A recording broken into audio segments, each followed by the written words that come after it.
네, 좀 더 계속 얘기를 들어봐야 되겠는데, 지금 한국은행 현장을 또 연결해야 되는 시간입니다. 지금 시장이 워낙 이제 변동성 이후에 일정 부분의 반등이 나왔지만, 아직 완전히 추세 복귀하지 않았기 때문에 이후 흐름에 대해서는 여러 가능성들을 열어둬야 되는 상황이고요. 시장에서 집중하고 있는 이슈들이 바로 또 이 펀더멘털이죠. 그리고 정책이죠. 이런 차원에서 정말 중요한 내용들이 지금 나올 수밖에 없는 한국은행의 금통위 결정 이후에 기자회견 현장으로 가보도록 하겠습니다. 이주열 한국은행 총재의 이야기 그리고 한국은행의 경제에 대한 판단 들어보시죠. 주춤하는 모습이 나타났지만 유로 지역에서는 경기 개선 움직임이 이어졌습니다. 중국 등 신흥시장국의 성장세는 계속 둔화되고 있습니다. 국제금융시장에서는 주요국의 시장 금리가 유가 반등에 따른 저인플레이션의 우려 완화 그리고 그간의 금리 하락폭이 과도했다는 시장의 인식 등으로 큰 폭으로 상승했습니다.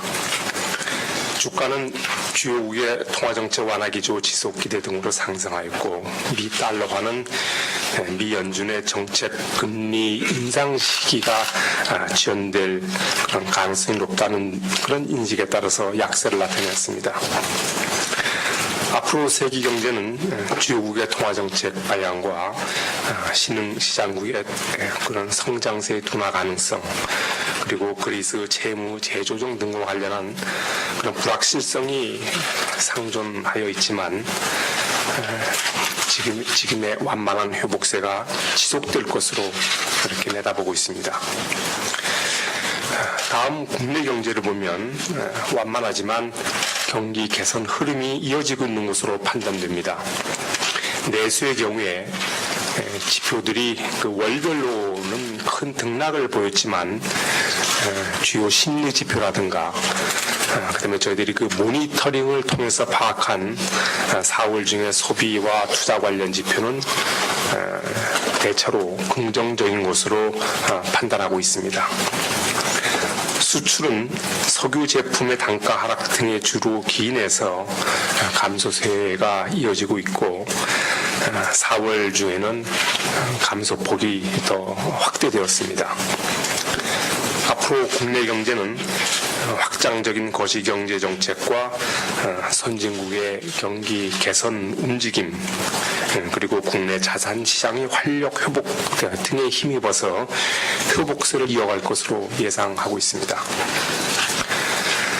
4월 중 소비자 물가 상승률은 농산물과 석유류 가격 하락세가 지속되면서 전년 동월 대비로 지난달과 같은 0.4%에 그쳤습니다. 농산물과 석유류를 제외한 근원 인플레이션율은 전월과 비슷한 2%를 기록했습니다. 앞으로 소비자 물가 상승률은 저유가와 5월 초 도시가스 요금 추가 인하 영향 등으로 당분간 낮은 수준을 이어갈 것으로 예상됩니다. 금융시장에서는 장기시장 금리가 주요국 금리의 급등, 채권 공급 물량 증가 등의 영향으로 상승하였으며 주가는 외국인 순매수 등으로 상승하였습니다.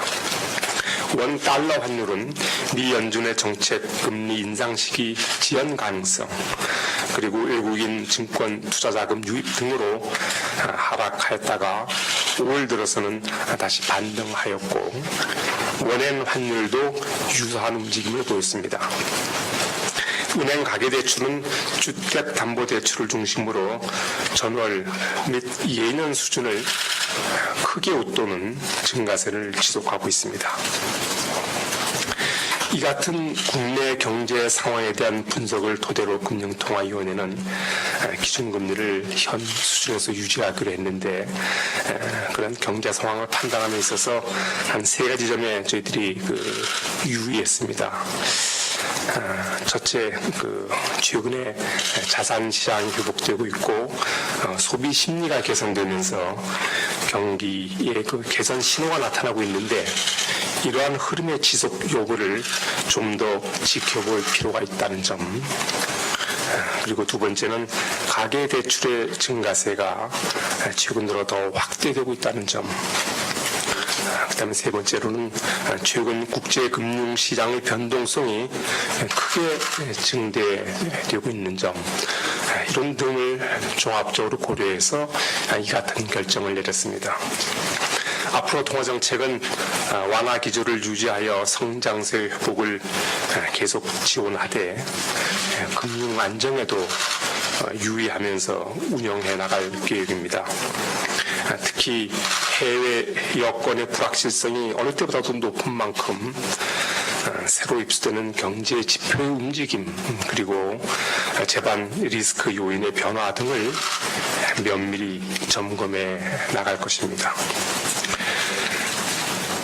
오늘 한국은행 기준금리를 현 수준에서 유지하기로 한 금통위 결정에 대해서는 한 분의 위원이 기준금리를 인하하는 것이 좋겠다는 의견을 나타내었습니다.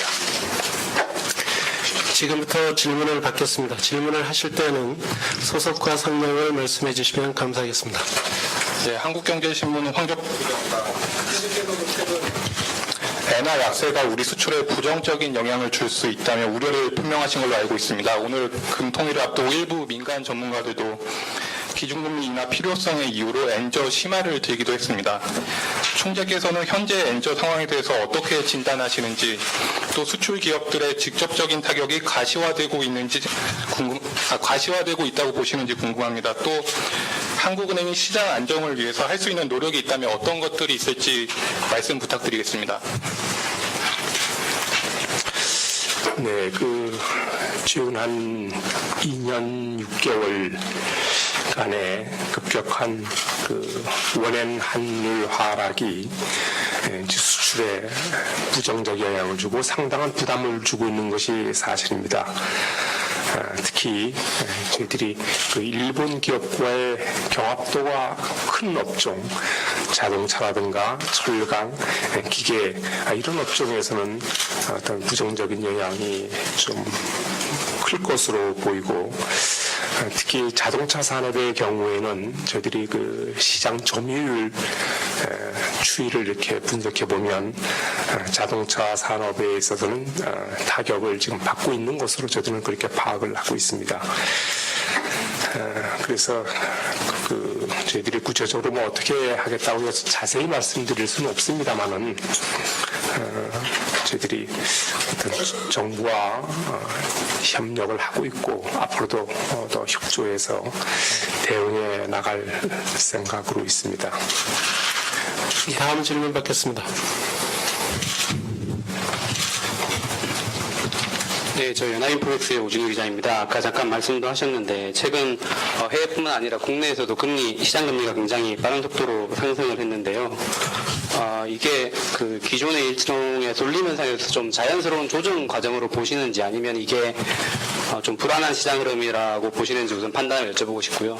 그다음에 이제 해외 금리 시장의 불안이 좀 계속되면은 국내에서도 이 같은 불안이 좀 반복될 가능성도 없지 않아 있어 보이는데, 그럴 경우에 어떤 시장 안정책 같은 부분들 어떤 부분 좀 생각을 하고 계신지 설명 부탁드리겠습니다.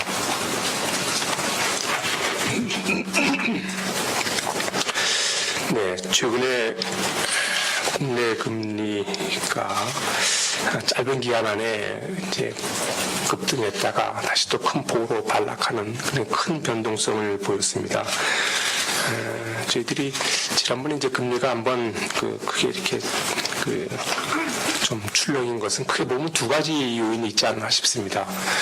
먼저 주요국의 국제 금리가 다시 급반등하면서 그 영향을 이제 받은 측면이 있고, 또 하나는 국내 수급 요인이 되겠습니다. 장기 채권, 우리 주택금융공사의 이제 MBS 발행 확대되는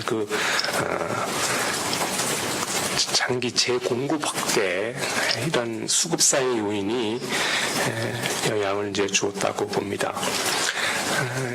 이번 상황에서 봤듯이 국제금융시장에서 가격 변수가 출렁일 때 국내 시장도 영향을 곧바로 받는 그런 어떤 상관관계, 연관성이 상당히 높아져 있는 것이 사실입니다.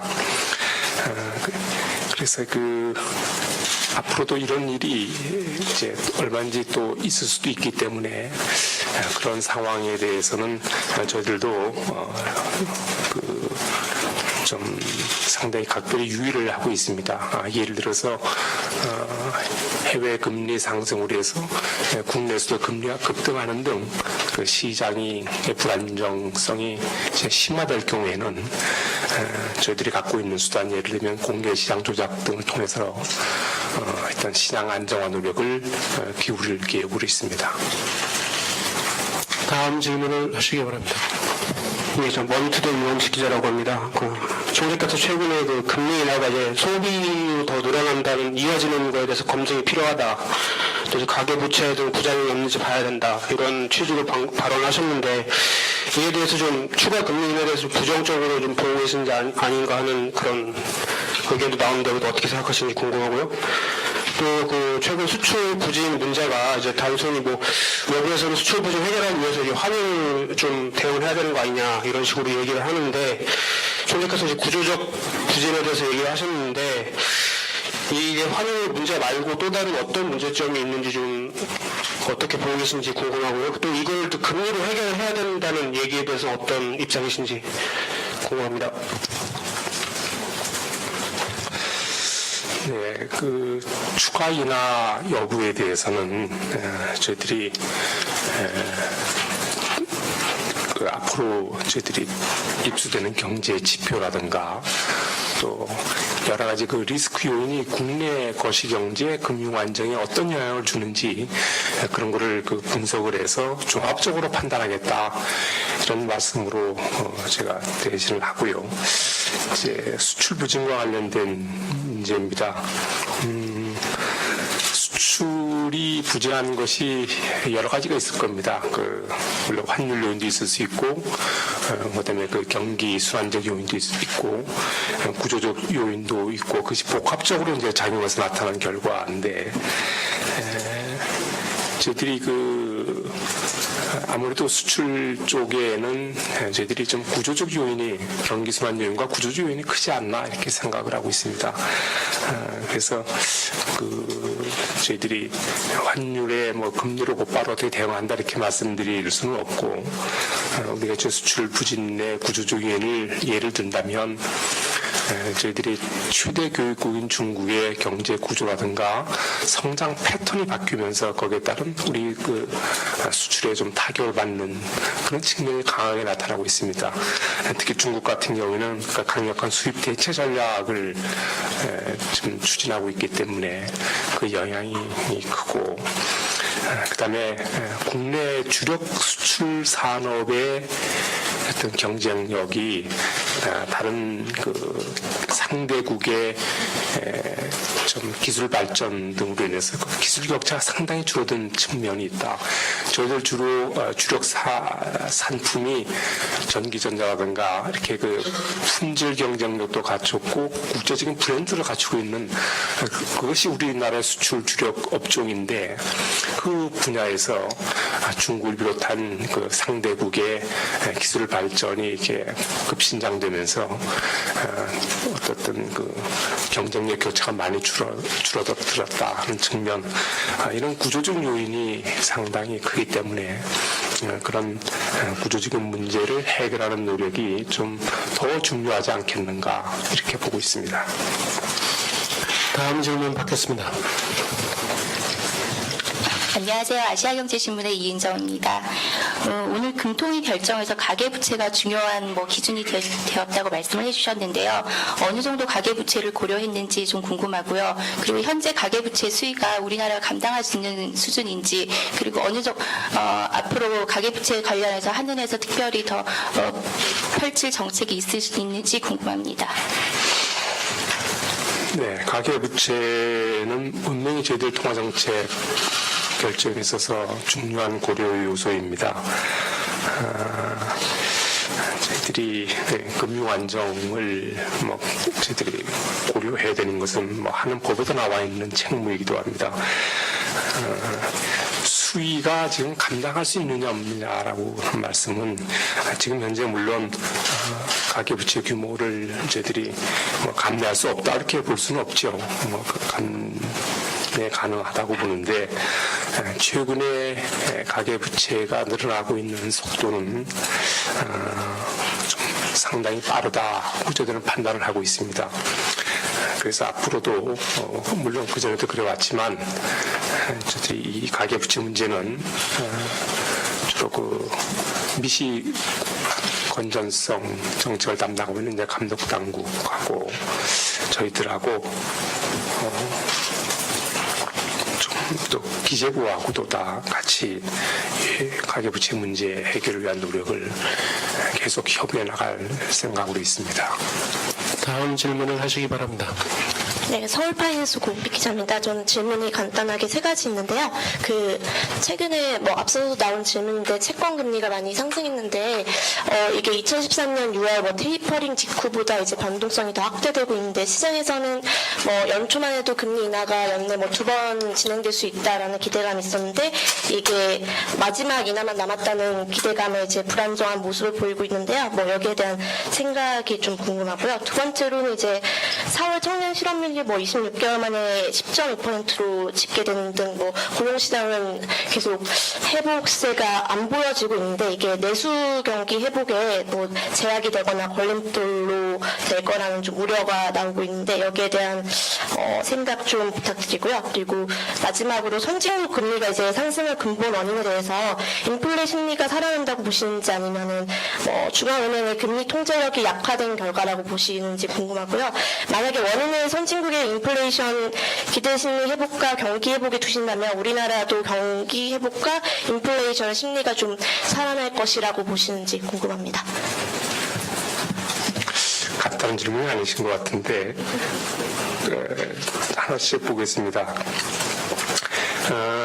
그 채권금리 변동성에 대해서는 앞에 제가 말씀을 드렸고 아까 이번을 계기로 그전에는 금리 인하가 2번이 가능하다고 봤는데 이번 국제금융시장의 그런 불안정성에 비춰볼 때 한 번밖에 안 남은 거 아니냐 그런 인식으로 질문하셨지요. 저는 그렇게 알고 있는데 그에 대한 답변은 제가 금리 정책은 아까 제가 말씀드렸듯이 저희들이 거시경제, 금융안정 다 두루두루 보아가면서 결정하겠다 그런 말씀으로 답변을 드리고요. 청년 실업률은 물론 국내 경기가 이제 미약한 데다가 지난해부터 경제 활동 참가율이 이제 확대되면서 고용률과 함께 실업률도 같이 늘어나는 게 사실입니다.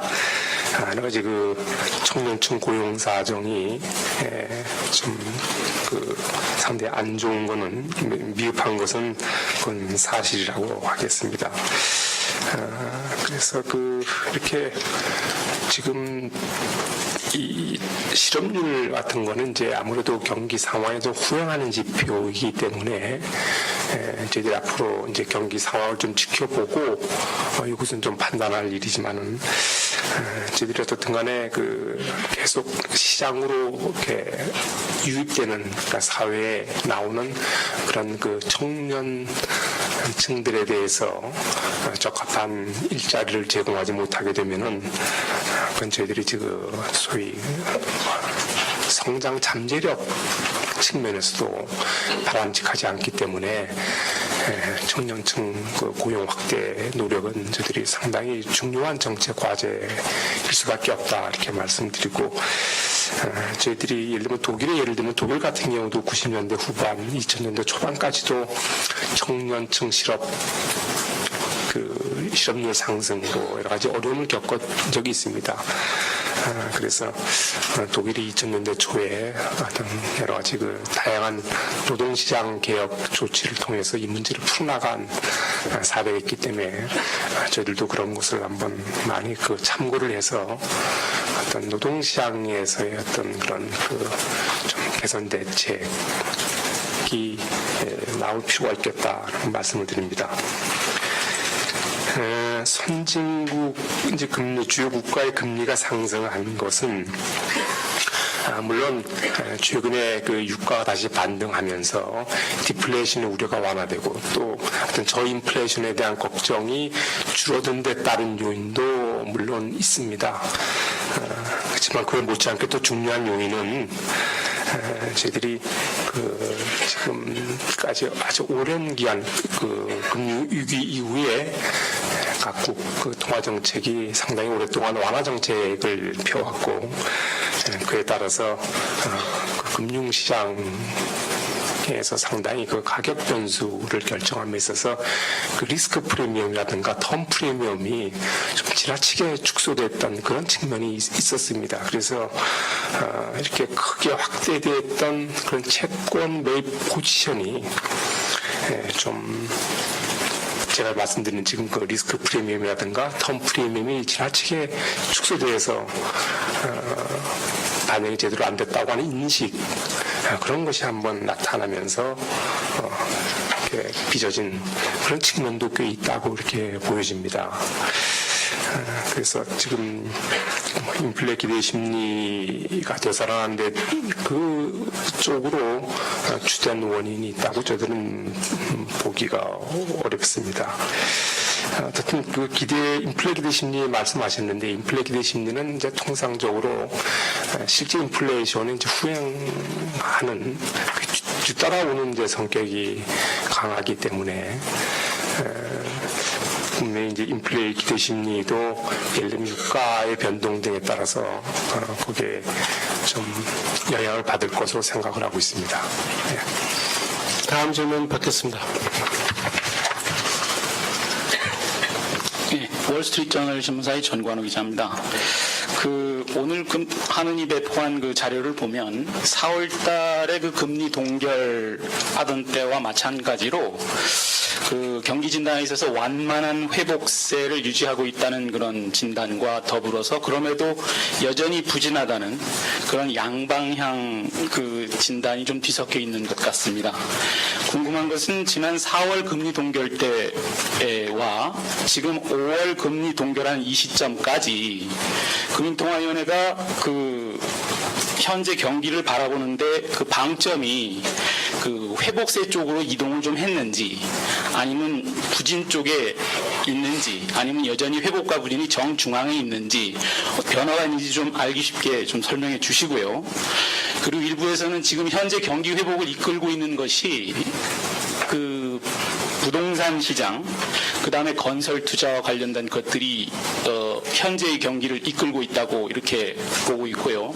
일부에서는 우려 섞인 목소리가 이런 그 국내 그 건설 투자와 그 다음에 부동산 시장 부양만으로 지금 현재 4개월째 계속 내리막길인 수출, 이 체력 저하 이런 것들을 계속 견인해 나갈 수 있는지에 대해서 의구심과 회의를 품는 그런 시장의 목소리도 있습니다. 총재님과 금통위에서는 이런 시장 목소리에 대해서 어떤 생각을 갖고 계신지 그것도 궁금합니다. 이상입니다. 네. 국내 우리 경제 상황을 좀 한마디로 말씀드린다면 대외 수요가 부진한 가운데 국내 경기의 회복세가 좀 비약하다는 것이 아마 이제 정확한 판단일 것입니다. 저희들이 지난번 4월 달에 이제 수송 전망을 내놓으면서 앞으로 2, 4분기 이후의 경제 흐름을 저희들이 내다본 게 있습니다. 지금 한 달 사이의 지표라든가 여러 가지 모니터링 같은 걸 판단해 보면 그때 한 달 전에 본 경기의 그런 흐름 전망이라고 하는 거 하고 그 실제 나타난 상황이 거기에 좀 부합되는 방향으로 가고 있다. 저희들은 그렇게 보고 있습니다. 그래서 저희들이 일부 아직 그 지표로 최종적으로 나오지 않았습니다만 저희들이 모니터링한 거라든가 심리 지표를 보면 경기 어떤 개선의 어떤 긍정적인 신호가 있는 것은 저희들이 분명하다고 하겠습니다. 그 부동산 건설 쪽이 현재를 주도하고 있다고 하셨는데 저희들이 정부나 중앙은행이 어떤 경기 회복 모멘텀을 살리기 위해서 지난해 하반기부터 재정 통화 정책을 좀 적극적으로 운용해 왔습니다. 특히 그 통화 정책은 저희들이 세 차례 걸쳐서 금리를 내렸는데 그 이제 금리 인하가 실물 경제로 이어지기까지는 여러 가지 파급 경로를 거치게 됩니다. 근데 가장 1차적으로는 이제 금융시장에서 나타나고 그다음에 이제 자산시장 이렇게 나타나는데 저희들이 그 부동산 건설 경기라고 하는 것은 물론 다른 요인도 있었겠습니다만은 그런 완화 정책의 효과도 분명히 있다고 봅니다. 물론 이게 그 부동산이라든가 이런 뭐 증시라든가 하는 자산 시장의 경로가 거기서만 그쳐서는 안 되고 그것이 소비라든가 투자 쪽으로 실물 경기로 이어져야 합니다. 아직 그 실물 경기로 이어지는 그것이 현재로서는 아직 뚜렷이 나타나지 않고 있습니다만은 저희들이 앞으로 그런 쪽도 좀 그런 쪽으로도 예를 들면 자산시장의 호조가 소비 쪽으로도 나타나기를 기대하고 예상도 하고 있고 또 정부에서도 여러 가지 그 하여튼 기업 활동으로 이어지도록 다각적인 노력을 경주하고 있습니다. 그래서 현재로서는 물론 그런 자산시장, 금융시장 쪽에서 일차적인 효과가 나타났습니다만 그 실물 경기로의 그 파급 그 효과라든가 그 여부는 조금 더 지켜보기로 하고 정부에서도 여러 가지 적극적인 대책을 강구 중에 있는 것으로 알고 있습니다. 다음 질문 받겠습니다. 네, 저 블룸버그 이지연입니다. 그 최근 한 달 사이에 태국이랑 중국, 호주가 모두 금리를 내렸는데요. 이렇게 주변 나라들이 금리를 내리는 것이 오늘의 그 금리 동결 결정에 어느 정도 반영됐는지 궁금하고요. 또 이렇게 주변 나라들이 내리다 보면 우리나라 금리가 상대적으로 좀 높아 보일 수 있는데 여전히 금리가 좀 경기 회복세를 지원하는 수준이라고 보시는지, 그리고 마지막으로는 데이터 디펜던트 할 거라는 말씀을 하셨는데요. 좀 어떤 데이터를 유심히 보시며 이런 데이터들이 어떠한 모습을 보일 때, 즉 예를 들어 뭐 한 달만 하는 해 그러한 전망을 믿더라도 인하 가능성이 있는 건지, 아니면 어느 정도 장기간 동안 하는 해 전망치를 믿더라야지 인하 가능성이 있는 건지 이런 점을 좀 밝혀주셨으면 좋겠습니다. 감사합니다. 네, 그 최근에 이제 호주와 태국, 중국 거기서 이제 기준금리를 인하를 했습니다.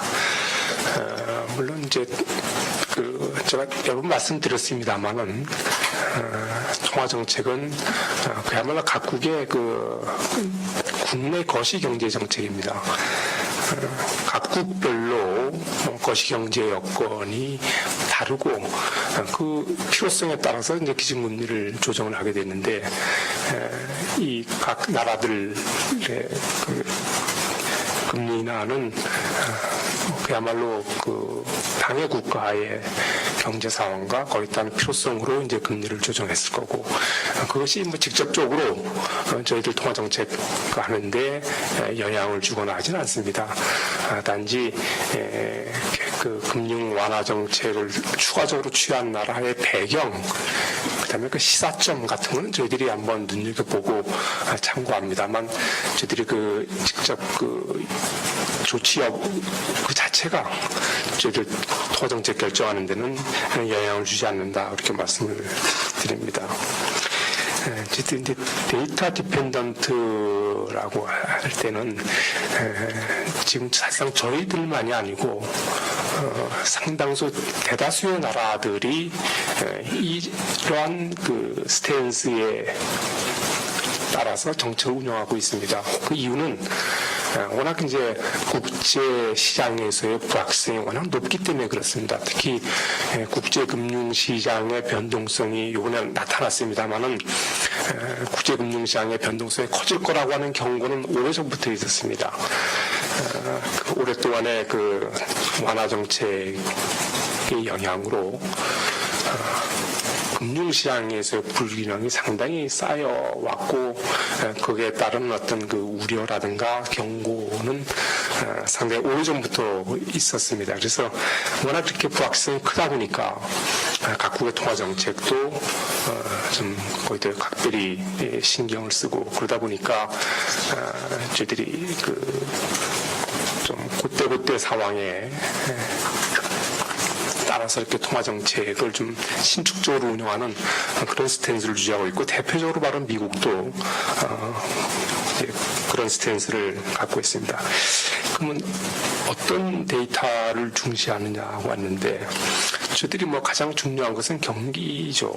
또 물가와 경기, 그다음에 뭐 또 당연한 얘기겠습니다만은 어떤 금융시장에서의 가격 변수의 움직임, 가계부채, 저희들이 어느 것 하나 뭐 도외시할 수 없는 그런 상황입니다. 그래서 그야말로 모든 지표를 같이 볼 수밖에 없고 어느쯤 되면은 뭐 어떻게 하겠느냐고 하는 것은 미리 정할 수가 없는 예를 들면 제가 아까 그 모두 발언에서 말씀드렸듯이 각 경제 지표의 움직임이라든가 또 여러 가지 재반 리스크 요인이 결국 우리 경제에 어떤 영향을 줄지가 가장 중요하기 때문에 그런 것은 지금 미리 예단할 수가 없다. 국내 요인뿐만 아니라 국제적인 그 불확실성과 그 영향의 정도가 그 어느 때보다도 높아졌기 때문에 그런 상황을 모든 걸 다 고려해야 되기 때문에 미리 이 정도 되면은 통화정책 중앙이 움직이고 하는 것은 미리 정해서 하는 것은 아니라는 말씀을 드립니다. 다음 질문을 받겠습니다. 안녕하세요. 뉴스피M 김만입니다. 몇 가지 질문 좀 드릴까 하는데요. 최근에 IMF가 재정통화정책 효과 사실상 미미하다. 사실상 추가 부양책을 권고하는 듯한 그런 내용을 발표를 했습니다. 이에 대한 판단 어떻게 보시는지, 또 그다음에 한은에서는 최근에 금리 인하는 좀 많이 했고 재정정책이 어떤 적극적인 재정정책이 필요하다라고 주장을 하셨었는데 이것까지 좀 묶어서 이런 입장을 계속 유지하시는지 그 답변을 좀 부탁드리겠고요. 그다음에 심리 개선 얘기 많이 나와서 좀 그렇긴 합니다만 이 근거가 아직은 조금 미약한 것 같아요. CSI가 4월 달에 물론 3포인트, BSI도 3포인트씩 올라서 104, 80 정도이긴 한데 그래도 이걸 종합하는 ESI 순환변동치가 1년 3개월 동안 96으로 묶여 있거든요. 이런 어떤 종합심리지수 순환변동치마저도 끌어올릴 만큼의 심리 개선을 좀 보이는 걸로 지금 판단하셔서 그런 말씀을 하시는 건지 좀 추가 부연 설명 좀 부탁을 드리겠습니다.